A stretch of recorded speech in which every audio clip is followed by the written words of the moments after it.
আলোচিত সমালোচিত এটা হলো নিজাম হাজারীর বাড়ি।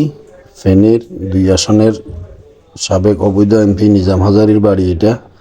জনগণ কতটুকু ক্ষিপ্ত হলে, কতটুকু নির্যাতিত হলে দেখুন, বাড়ির টাইলস পর্যন্ত খুলে নিয়ে গেছে, আগুন জ্বালিয়ে দিয়েছে বাড়ি।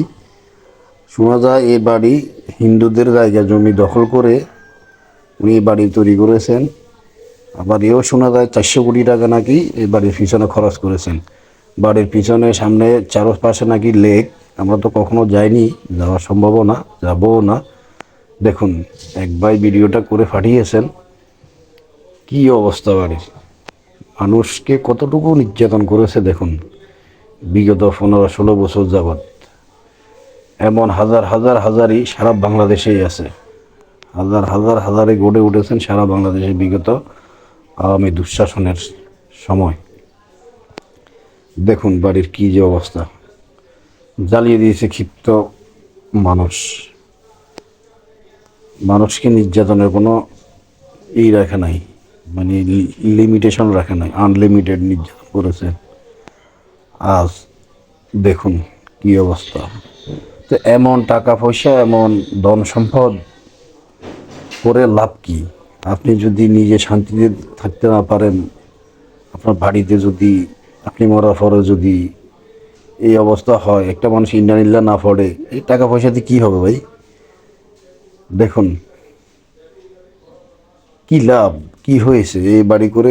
কতদিন থাকতে পেরেছেন উনি? কতদিন থাকতে পেরেছেন উনি এই বাড়ি করে?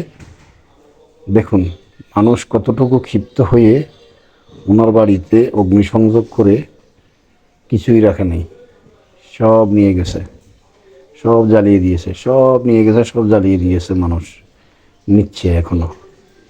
দেখুন বাড়িতে এইটার কংক্রিট ছাড়া আর কিছুই নেই।